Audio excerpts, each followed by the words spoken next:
Assalamualaikum warahmatullahi wabarakatuh.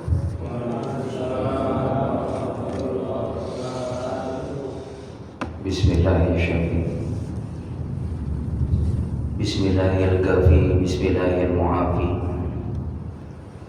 Bismillahilladzi la yadurru ma'a ismihi syai'un fil ardi wa la fis sama' wa huwa as-sami'ul 'alim. Alhamdulillah bi ni'matihi tatimmus shalihat. Asyhadu an la ilaha illallah wa asyhadu anna Muhammadan 'abduhu wa rasuluh.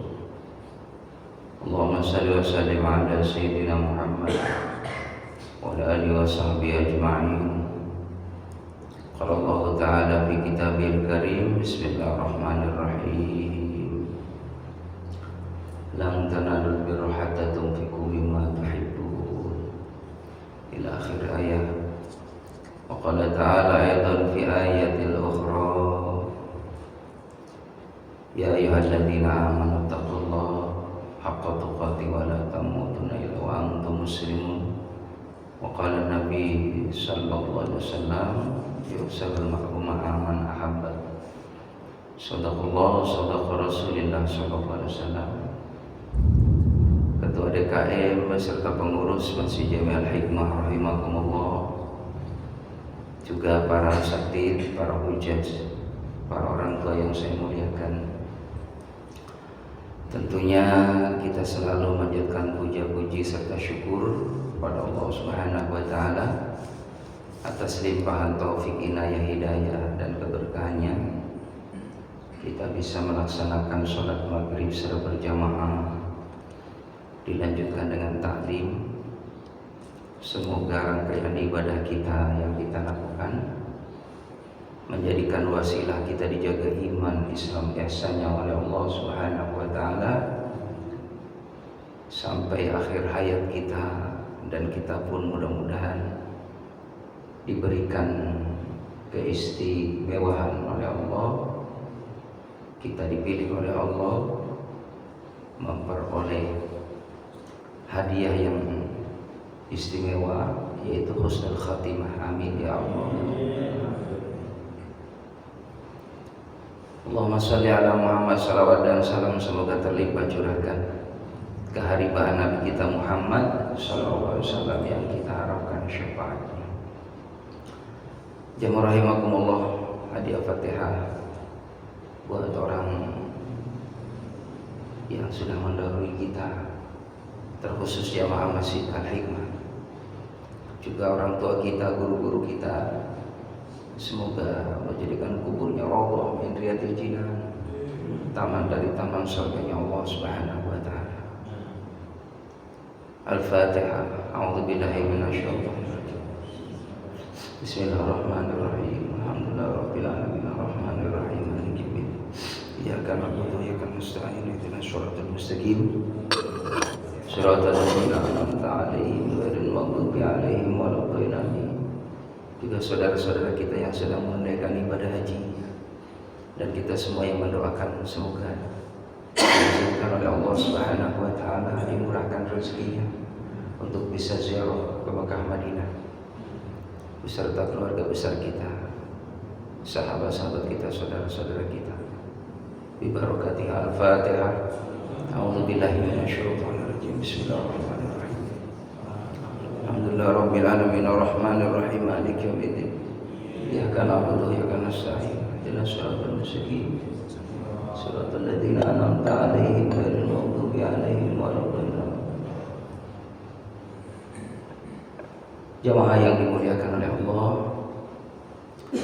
alhamdulillah kita tentunya hari ini telah melaksanakan shaum tarwiyah. Ya, suatu kebanggaan tentunya, karena orang puasa itu dua kesenangan, lisaimin farhatan. Dua kesenangan bagi orang puasa. Pertama adalah indah fitri, di saat buka. Jadi orang buka puasa itu masya Allah, lihat air putih ini Pak begitu berharga banget, karena siang nggak boleh, orang puasa kan nggak boleh minum Pak. Ya. Tapi kalau udah buka, udah azan kok boleh. Bismillah. Alhamdulillah. Pokoknya mah air putih luar biasa mahal aja. Berharga nih air putih nih, nikmat di saat buka puasa ya Allah ketemu air putih, apalagi air teh. Apalagi ada temennya ya, ada martabak telur, iya martabak apa namanya manis ya. Jamaah rahimakumullah, jangan pernah kita lewatkan momen-momen yang memang sangat ya bernilai di situ. Apabila Nabi mencontohkan, kita sebagai umatnya yang berharap syafaat, ya kita sami'na wa ta'na. Sebab kalau kita ngikutin nafsu kita Pak, pengennya mah kita tuh ya makan gitu kan, minum, ya pengennya mah udah ngikutin hawa nafsu aja.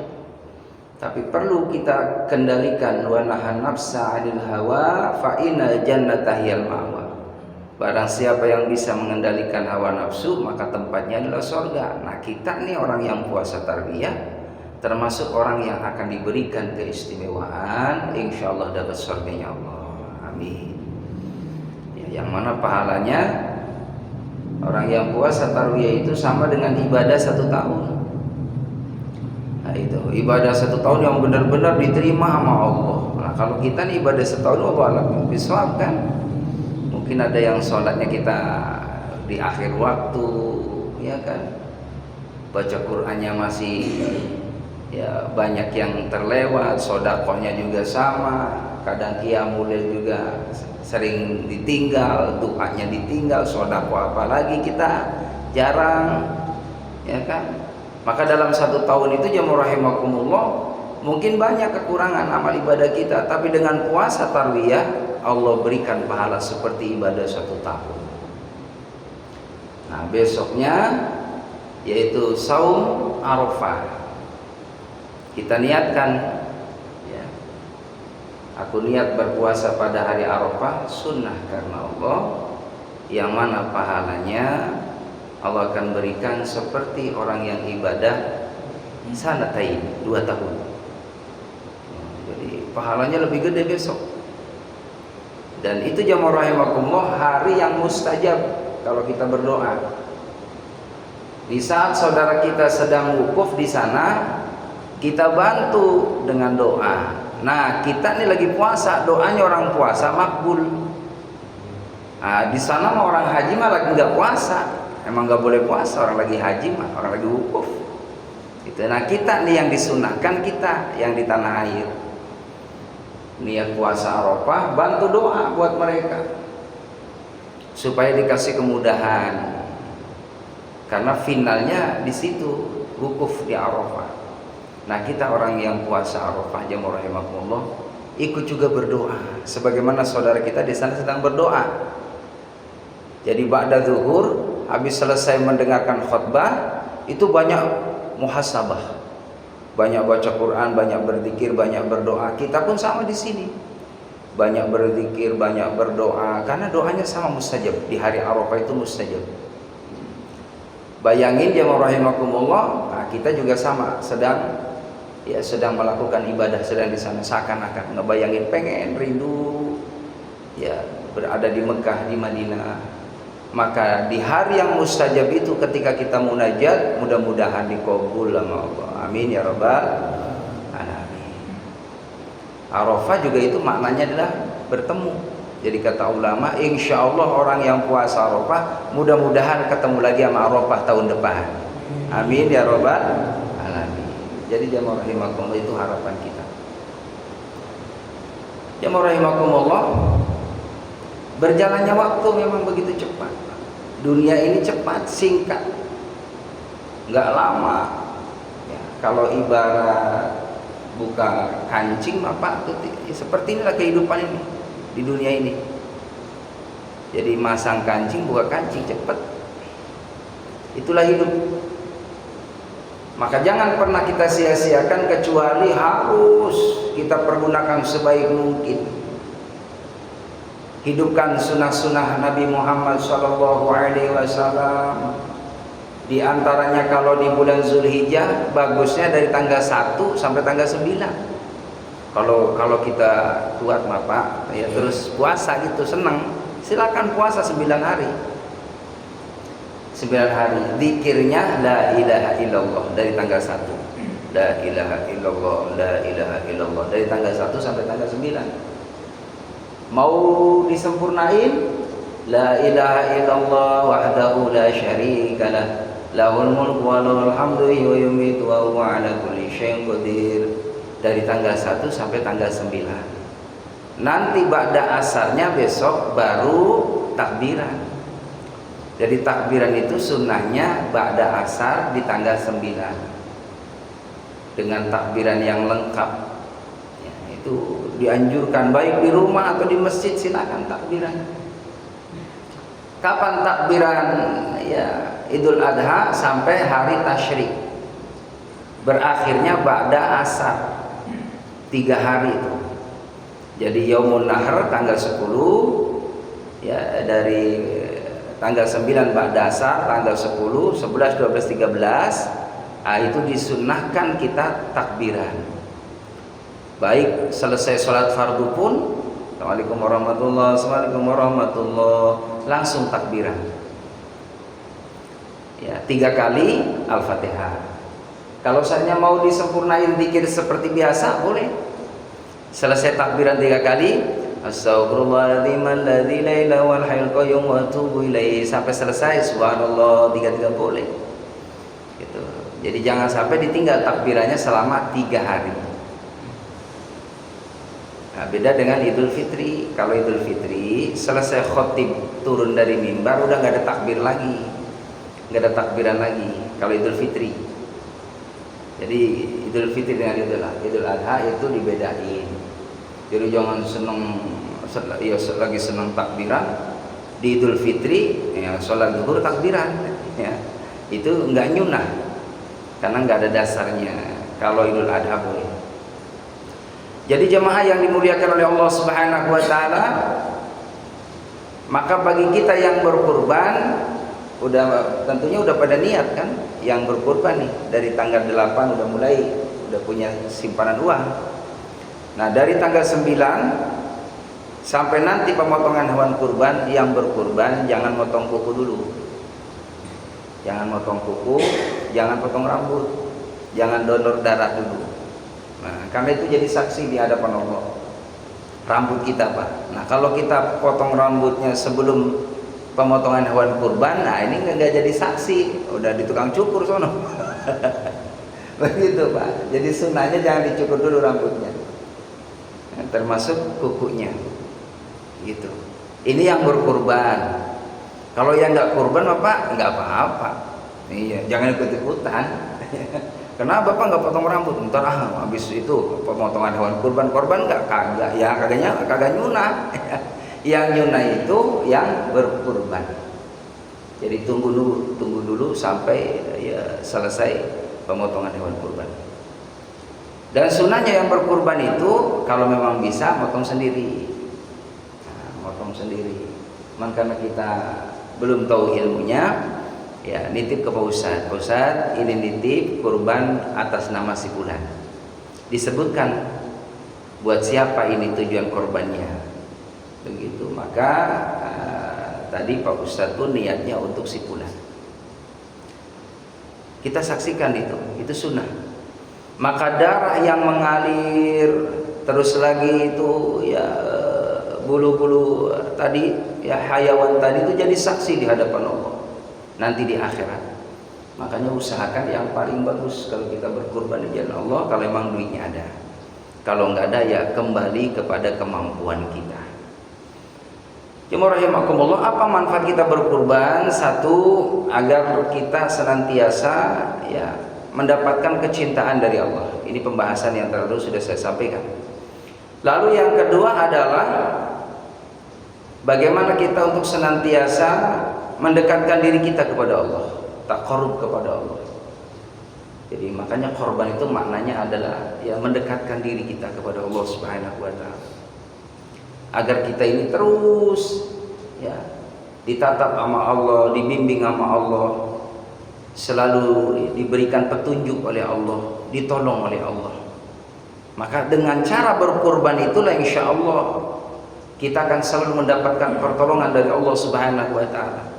Nanti Bapak Ibu bisa rasakan dengan kita berkurban setiap tahun, itu rezekinya dimudahkan oleh Allah, dibuka itu jalan rezekinya oleh Allah. Wallahu a'lam bishawab. Kan masalah rezeki itu kan gaib, Pak. Masalah rezeki itu nggak ada yang tahu. Ya, jangankan kita jamaah rahimakumullah mengenai tentang ya rezeki apa yang akan kita peroleh hari ini berupa materi tadi. Wong dari makanan aja kalau kita mau makan jamaah rahimakumullah, menu besok nih kita nggak ada yang tahu bakal ketemu apa gitu kan yang akan disajikan oleh pasangan kita sama istri kita ya. Kadang dari rumah niatnya mau ngesop, Pak, ya kan, karena udah direncanain tuh malam. Nah kalau bisa udah kangen banget ngesop ya. Ya udah sana ke warung, nih duitnya nih. Giliran ke warung jemaah rahimakumullah itu udah habis. Ya, bahan-bahan sayur sopnya udah habis. Ketika nanya udah habis Bu, adanya tinggal ini Bu, adanya tumis, ya. Jadi ada sayurnya sayur tumis doang Pak, sama bumbunya. Nah mungkin memang seperti itulah rezeki kita di pagi itu, bukan rezeki ngesop, tapi rezeki kita makan sayur tumis, itulah rezeki. Begitupun yang namanya materi jamaah rahimakumullah, kan kita nggak tahu setahun ke depan, nggak tahu Pak. Jangankan setahun ke depan, esok hari juga kita nggak tahu rezeki kita. Maka jamaah rahimakumullah, kita minta kepada Allah supaya terus kita mendapatkan jalan-jalan rezeki dari arah yang tidak disangka-sangka, dengan sebab kita ini mau mentasarufkan harta kita di jalan Allah. Maka insya Allah dengan kita berkurban, ya itu adalah kiat mendekatkan diri kita kepada Allah, maka Allah pun akan memberikan selalu jalan-jalan kemudahan. Jamaah yang dimuliakan Allah, selanjutnya adalah media untuk meningkatkan ketakwaan kita kepada Allah Subhanahu wa Ta'ala. Jadi dengan kita berkorban, maka bisa ya dilihat seseorang ini adalah meningkat ketakwaannya kepada Allah. Kadang-kala jamaah rahimakumullah, mohon maaf, orang yang ya sederhana, ya kayaknya mah ibaratnya benar-benar ini pas-pasan lah, saking prihatinnya pengen berkurban Pak. Dia sisihkan itu rezekinya, ngumpulin dari 5.000, 10.000, 20, biar dapat satu tahun itu genap 4 juta atau 5 juta biar beli kambing. Ternyata Masya Allah jamaah rahimakumullah, karena niat yang sungguh-sungguh, walaupun ya serba kekurangan dan sebenarnya dia pun butuh dengan uang, tapi karena kekuatan yang luar biasa ketakwaannya kepada Allah, karena ini juga merupakan media seseorang itu bertakwa kepada Allah Subhanahu wa Ta'ala, maka dia pun bismillah karena Allah Ta'ala. Alhamdulillah di saat tanggal 1 dibuka di bulan Zulhijjah, celengannya Allahu Akbar, udah 4.500.000. Berarti kurang 500 kalau seandainya beli kambing yang 5 juta. Dan itu nanti insya Allah ada jalan rezeki dari Allah Subhanahu wa Ta'ala. Jamaah yang dimuliakan oleh Allah Subhanahu wa Ta'ala, juga dengan berkurban adalah media untuk menambah kebaikan kita kepada Allah. Tadi yang namanya kita berkorban, nanti ketika ditimbang di hadapan Allah Subhanahu wa Ta'ala, hisab kita ini berat, termasuk tadi ya itu dihisab di hadapan Allah, jadi berat semuanya ya. Begitupun bulu-bulu tadi, hayawan yang dikorbankan itu memperberat timbangan amal soleh di hadapan Allah Subhanahu wa Ta'ala, dan jadi saksi di hadapan Allah. Nanti hewan kurban berhujah di hadapan Allah, ya Allah, si fulan ini semasa hidup di alam dunia dia berkurban di jalanmu ya Allah setiap di bulan Zulhijjah. Bisa kita bayangin hadirin ya, kalau kita setiap tahun diberikan kemampuan dan kita ada niat yang sungguh-sungguh biar kita jadi orang yang mau dan mampu, maka alangkah bahagianya di saat nanti dihisab di hadapan Allah. Itu semua ya harta kita yang pernah kita tasarufkan di jalan Allah, berkurban di jalan Allah, itu menjadi saksi di hadapan Allah SWT kalau kita ini jadi orang yang baik di hadapan Allah dan layak memperoleh kebaikan dari Allah SWT.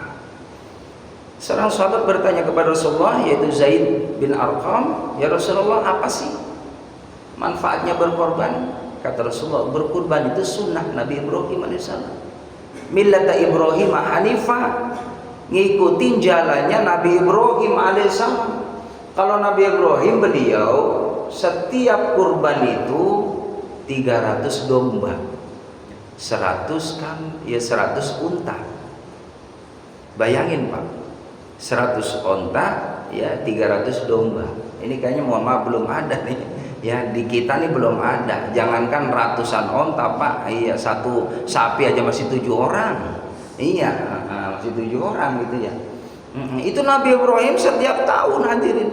Dan kata Nabi Ibrahim, saya baca dalam ya, hikayat itu, beliau setiap tahun dimampukan oleh Allah. Dan mohon maaf hadis bin nikmat, saya setiap tahun ya nitip korban gitu, dan rezekinya ada aja Pak, rezekinya ada aja, dan memang niat, kudu niat. Saya kumpulin tuh Bismillah, ya Allah mudah-mudahan hari hanya saya bisa. Alhamdulillah giliran didatengin petugas kolektif kurban, Pak Haji ini biasa tiap tahun Bismillah, Alhamdulillah ada. Jadi emang niat, jadi plong Pak, senang, udah bahagia. Ya, karena sudah mengamalkan daripada anjuran Nabi kita Muhammad sallallahu alaihi wasallam. Ya rahimakumullah, juga akan mendapatkan rahmat dari Allah Subhanahu wa taala, mendapatkan kebaikan dari Allah Subhanahu wa taala. Hewan kurbannya jadi saksi di hadapan Allah Subhanahu wa taala. Dan berkurban juga adalah ya donasi sosial kemasyarakatan.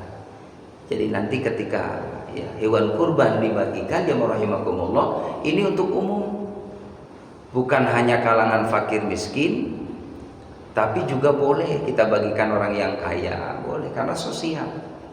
Jadi jangan dilewatin Pak ya, giliran rumahnya tingkat, bilang sama pengurus, jangan kasih dia ya, rumahnya tingkat ya mah bagus, mobilnya 2. Ya jangan juga hadirin, kasih aja biar merata. Biar merata. Bisa jadi orang yang kaya tadi pengen ngicipin gitu kan, apa namanya, bikin sate gitu kan, di bulan Zulhijjah, bisa jadi hadirin. Jadi kasih aja, termasuk non muslim kalau memang ada, seandainya kebetulan di lingkungan ada, kasih aja. Jadi jangan sampai nanti di belakang gitu ngenes gitu Pak, ya Allah orang pada nyatel no depan rumah ya kan, nah saya kagak kebagian. Nah, kali aja dengan kita berbagi kepadanya, terketuk hatinya, dia simpati, nah bisa jadi dengan cara itu. Yang dimuliakan oleh Allah Subhanahu wa taala juga merupakan tarbiyah. Ya, pendidikan, kurban itu pendidikan Pak. Buat kita, bagaimana kalau kita lihat sejarah Nabi Ibrahim alaihissalam. Nabi Ibrahim saking cintanya kepada Allah, hartanya semua ditasarufkan di jalan Allah. Sampai bernazar, ya Allah kalau seandainya aku dikasih karunia anak pun engkau minta, aku sembelihkan, aku korbankan untukmu ya Allah. Nazar, makanya hati-hati hadirin. Jadi nazar itu boleh, tapi tidak disukai sama Allah. Begitu, termasuk yang rahimakumullah. Nah, hewan kurban yang nazar itu bapak nggak dapat bagian sepertiga, nggak boleh, haram. Iya, kalau kita nggak nazar boleh sepertiga. Tapi kalau saya nanti yang 50 meter laku, ya kan, saya bakal korban. Laku Pak, akhirnya beli itu kambing karena nazar, maka nggak dapat bagian karena nazar, nggak boleh. Atau nazar nanti kalau saya tanggal 10 Zulhijjah sehat, saya beli kambing. Sehat beli, itu nggak boleh. Ya karena nazar. Jadi jamaah yang dimuliakan oleh Allah Subhanahu wa taala, pendidikan. Ya, bagaimana Nabi Ibrahim kecintaannya kepada Allah Subhanahu wa taala, karena menyadari apa yang dia punya semuanya itu bakal ditinggal. Hanya tadi yang diperuntukkan di jalan Allah itulah yang abadi. Jadi kalau kita pengen kaya nanti di akhirat, Pak, apa yang kita punya di dunia ini, Pak, ayo kita tasarufkan di jalan Allah. Ini pernah jamaah rahimakumullah ada seorang sahabat. Ini sahabat ini di depan Masjid Nabawi.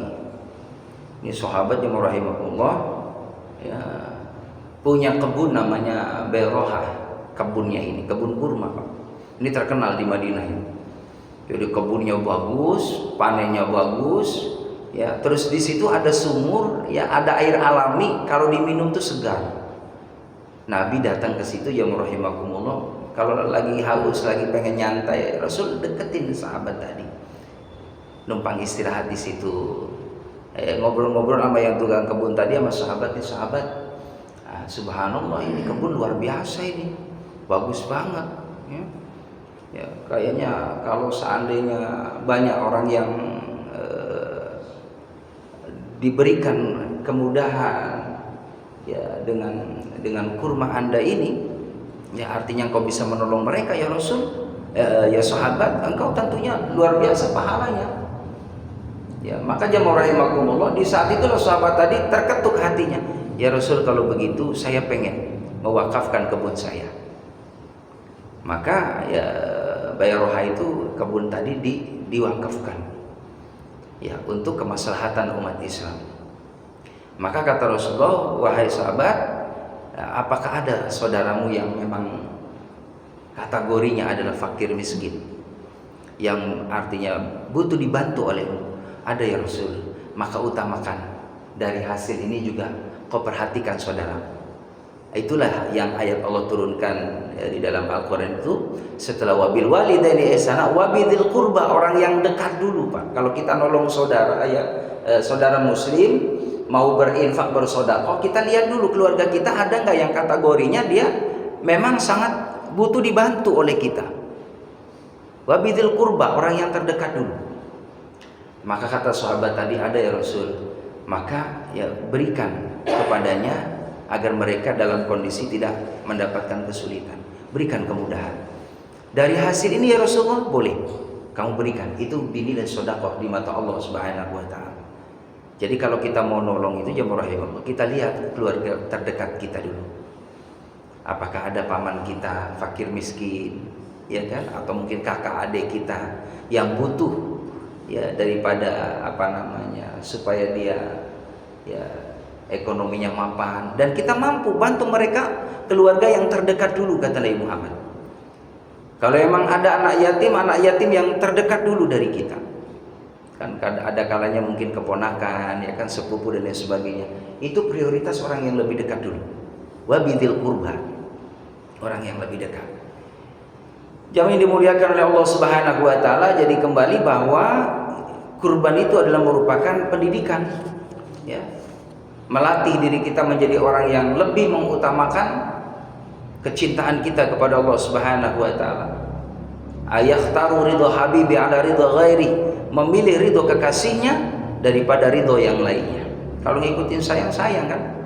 Tadi 5 juta, Pak, kalau pakai hitung-hitungan nafsu, sayang. Ngumpulin gitu kan, ya malah saya kasihin dimakan oleh orang dagingnya. Kalau pakai nafsu, tapi kalau kita tadi mendidik kita supaya menjadi orang yang tadi, ya, merasa bersyukur kepada Allah, memiliki kepekaan sosial, berbagi nikmat dengan orang lain, itu secara tidak langsung kita sudah dididik oleh Allah menjadi orang yang syukur, menjadi orang yang sabar, menjadi orang yang ridho, menjadi orang yang qanaah. Maka insya Allah, ya, Allah akan berikan keistimewaan orang tadi yang berkurban di jalan Allah Subhanahu wa taala.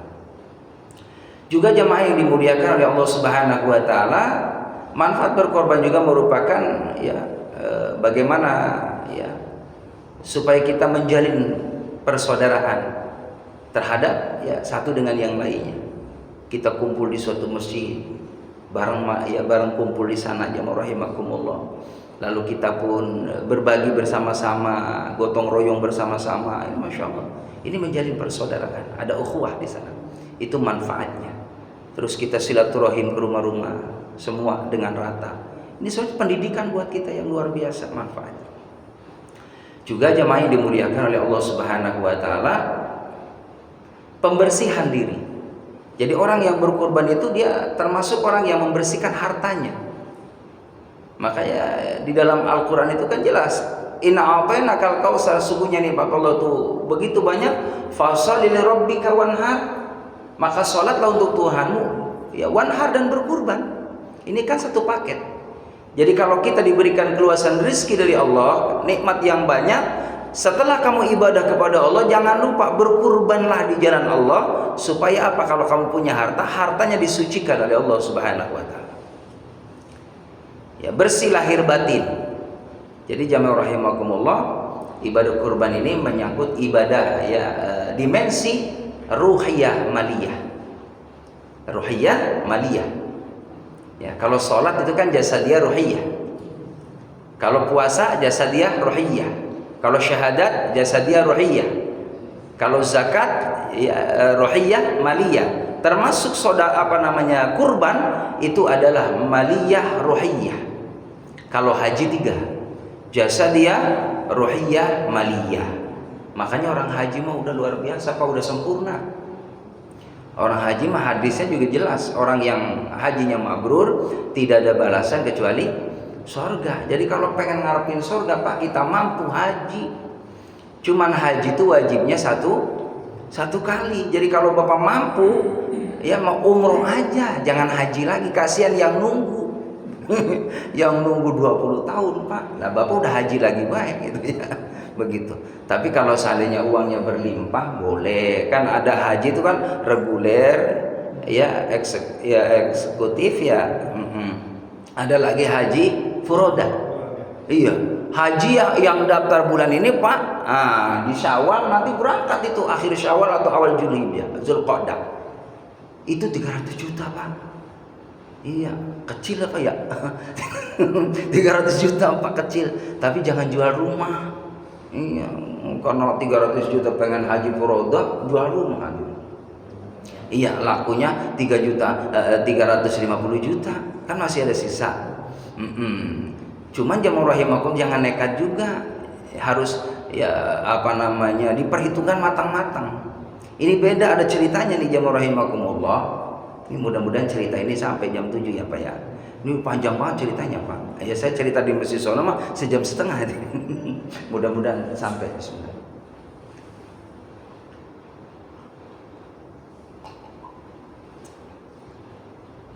Ini kisah nyata nih, Pak.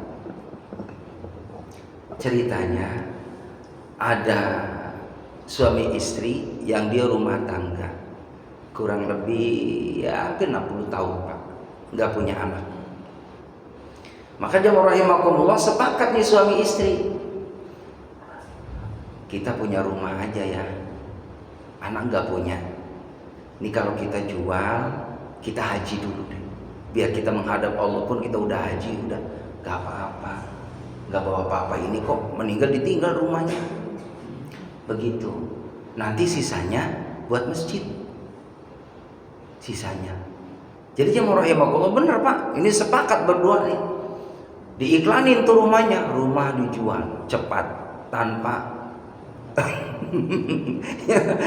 tanpa perantara, hadirin. Alhamdulillah, subhanallah, bener, emang niat baik, Pak, jalannya ada. Ketemu sama seseorang, bener, Pak, ditawarlah, pas jadi. Jamaah rahimakumullah, akhirnya kurang lebih kalau berdua kan sekarang 100 juta ya. Lakulah namanya rumah sederhana, ceritanya 150 juta nih dalam satu cerita nih, kalau diuangkan sekarang. Nggak hitung panjang-panjang, Pak, udah, yang penting saya udah haji, nggak punya rumah nggak apa-apa, mau meninggal juga sama. Maka sepakat nanti, ya, sisanya ini kalau memang sisa, ya alhamdulillah buat makan hari-hari, tapi tetap berangkat haji dan kita titip ke masjid, sedekah ke masjid. Nanti kita ngontrak aja segitunya, Pak, biarin kita pulang haji ngontrak. Yang ini dimuliakan oleh Allah Subhanahu wa Ta'ala, setelah daftar zaman dulu makan nggak lama, hadirin, berangkatlah suami istri dengan senang hati, masya Allah, naik pesawat, hadirin.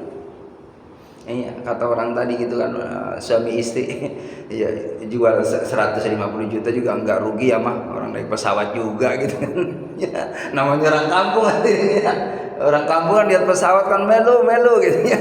Allahu Akbar. Bener nyata jamaah rahimakumullah, kita naik pesawat 150 kita nggak apa-apa, udah alhamdulillah. Belum nanti ketemu di Masjidil Haram, kita tawaf nanti di sana mah. Udah ikhlas, mama juga Pak, ikhlas. Nggak apa-apa, biar nanti pulang haji ngontrak nggak apa-apa. Jamaah rahimakumullah, sampailah di Mekah hadirin. Udah niat ya umrah wajib, niat haji udah semua selesai. Maka jamaah rahimakumullah, ceritanya nih. Tadi jamaah haji tadi ada sisa jamaah rahimakumullah setelah bersedekah gitu kan. Ada tinggal bayar buat ngontrak sebulan Pak dalam cerita ini. Sisain mah, ini buat ngontrak kita pulang ke rumah sebulan. Mama ridho, nggak apa-apa. Ini papa pengen punya kenang-kenangan. Papa pengen berangkat ke toko, pengen beli cincin yang ada di Mekah. Jamaah rahimakumullah, itu rupanya subhanallah jamaah rahimakumullah, dia nyari itu, pengen punya cincin gitu kan. Akhirnya jamaah rahimakumullah, ketika lihat cincin semua itu, romanya ada yang disenengin.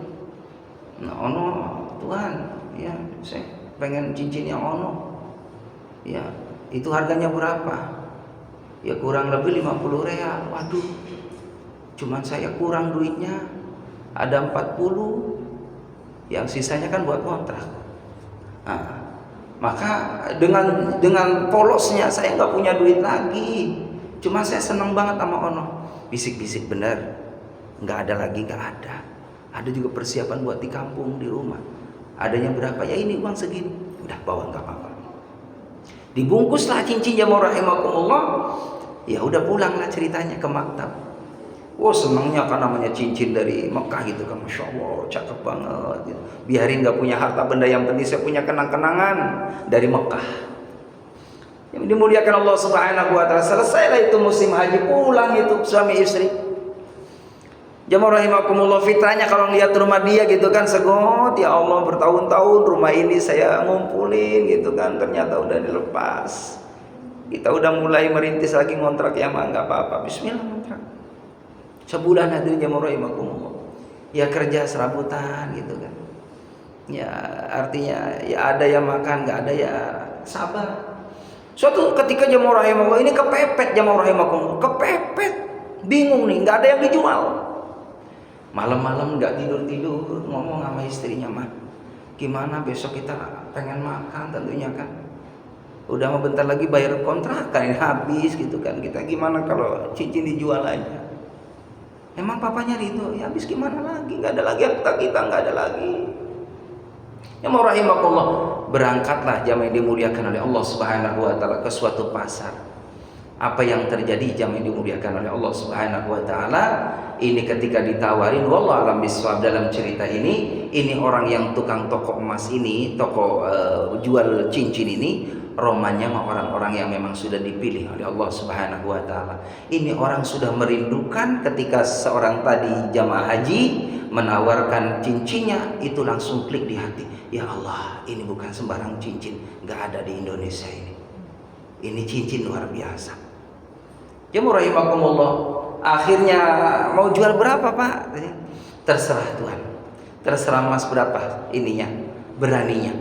Karena ini dari Mekah. Ternyata yang dimuliakan oleh Allah Subhanahu Wa Taala, Allah alam bisawab, ini suatu cerita aja, tapi tidak ada yang mustahil kalau berkehendak. Idza arada syai'an ayyakul lahu kun fayakun.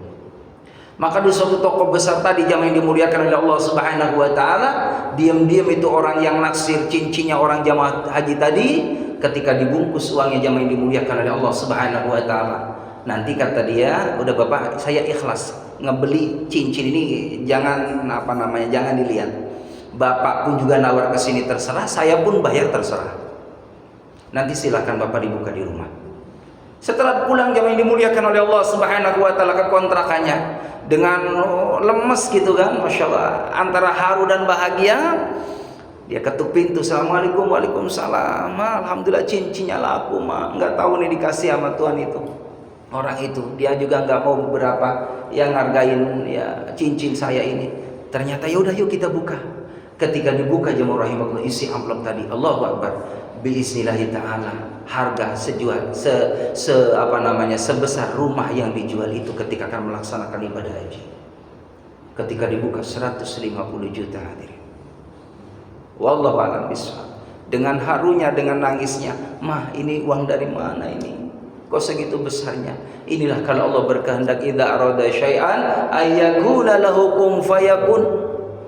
Maka subhanallah jemaah rahimakumullah, orang tadi nggak mau dilama-lamain oleh Allah untuk dalam kondisi kesulitan, karena dia rela hartanya ditasarrufkan di jalan Allah Subhanahu wa taala. Hartanya untuk Allah, perjuangannya untuk Allah. Allah pun Maha Ghaniyun, Allah kaya. Allah mampu memberikan rezeki kepada siapa yang dikehendaki. Yarzuqu may yasha'u bighairi hisab. Maka jemaah rahimakumullah, Allahu Akbar, itu orang tadi ketika dibuka uangnya, sejumlah uang tadi ternyata bisa beli rumah hadirin dari uang tadi dengan caranya Allah Subhanahu wa taala. Dia sudah menyempurnakan ibadah hajinya dan dia kembali lagi diberikan tempat tinggal yang layak. Inilah kalau Allah berkehendak. Dan itu dalam hadis Nabi kita Muhammad Rasulullah SAW, barang siapa yang pulang ibadah haji dan umrah, maka rezekinya ditanggung oleh Allah Subhanahu wa taala, akan diganti dengan berlipat ganda. Jadi makanya jemaah rahimah, jangan hitung-hitung kita kalau untuk Allah nih. Termasuk kurban ini. Termasuk kita berkurban, nanti akan ada keajaiban dari Allah.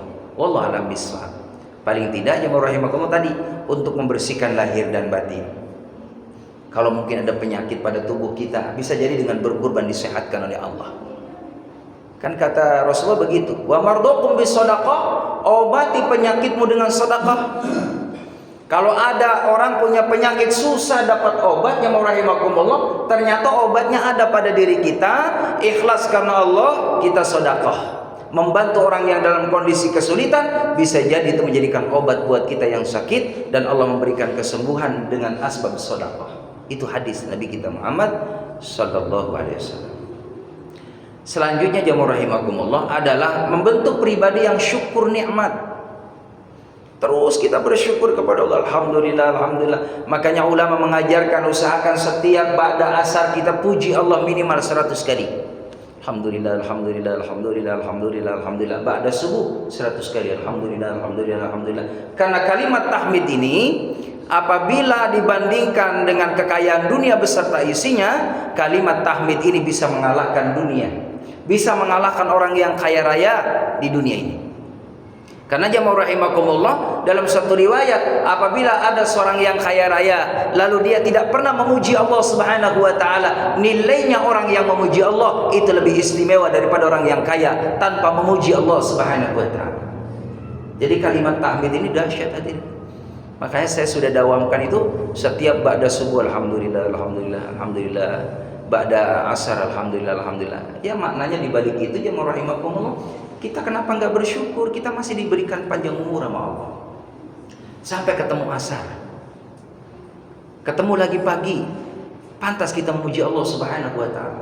Alhamdulillah, alhamdulillah, diberikan umur yang barokah, kesehatan yang barokah, keluarga yang barokah.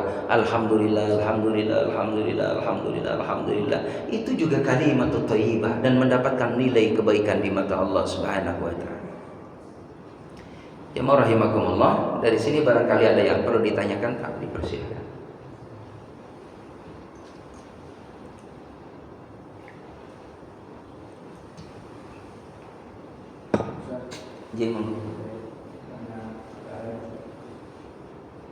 Kalau akikah dan cukur rambut itu bagaimana?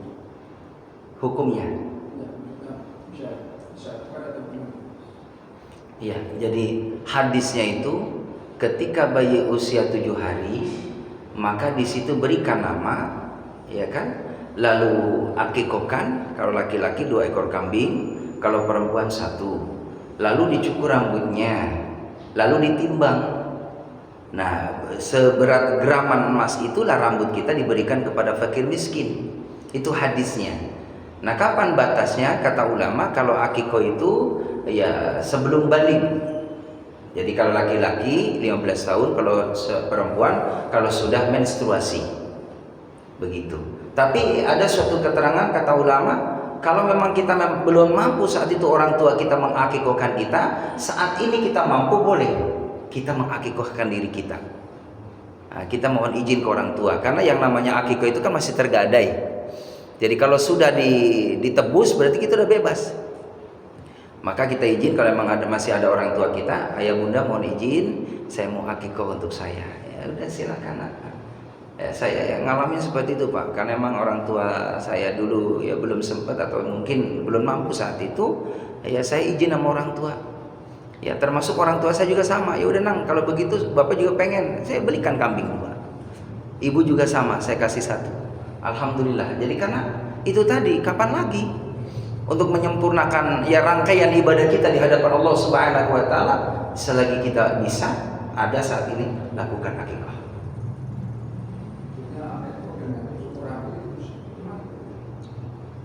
Iya.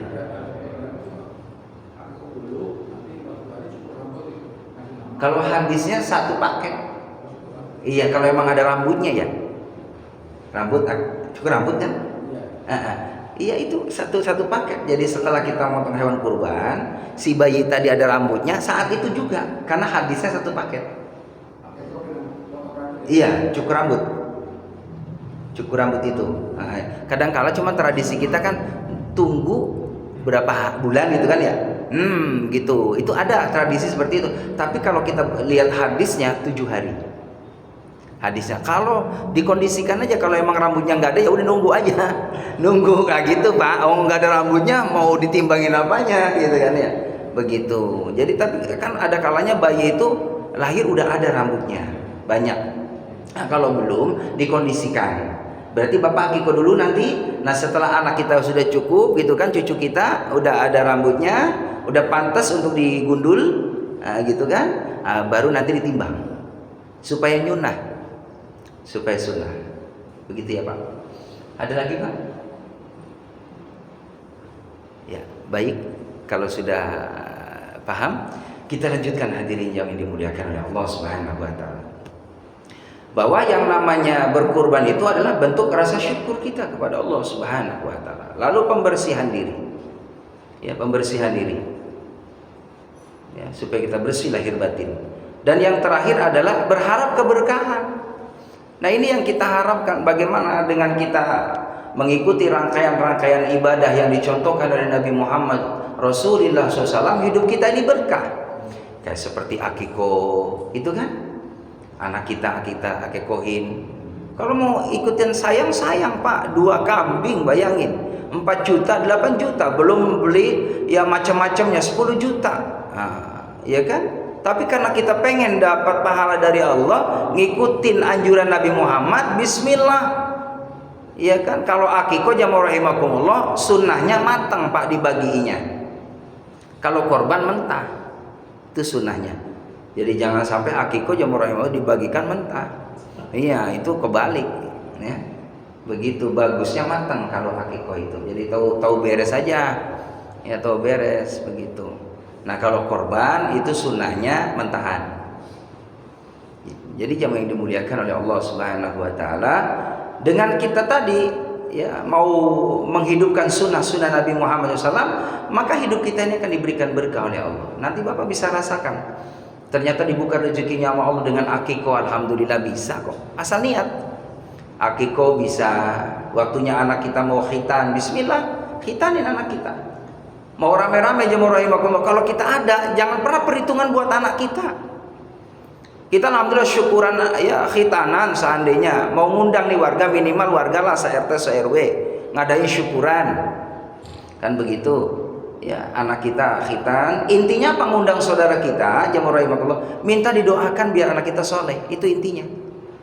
Dari yang hadirnya jamaah, lalu kita di situ ada baca Al-Qur'an, ya baca tahlil, baca maulid Nabi, ya lalu ada tausiah, lalu ada doa bersama, bisa jadi dari sekian banyak orang yang mendoakan kita dengan asbab kita berbagi nikmat, berbagi sedekah. Bukankah kata Nabi, ketika kita bersedekah ada malaikat yang mendoakan kita supaya diberikan kemudahan oleh Allah. Nah itu kita tabarukan dari situ hadirin. Allah alam biswab, yang benar dari Allah, yang salah adalah kedaifan saya. Semoga Allah berikan keberkahan buat kita semuanya, dipanjangkan umurnya dalam kesalehan, dalam ketaatan, bisa menjumpai Idul Adha dan bisa berkurban di jalan Allah Subhanahu wa taala dan selalu mendapatkan pertolongan dari Allah. Wallahu a'lam bishawab. Subhanaka wa bihamdika asyhadu an la ilaha illa anta astaghfiruka wa atubu ilaik. Walhamdulillahirabbil alamin. Assalamualaikum warahmatullahi wabarakatuh.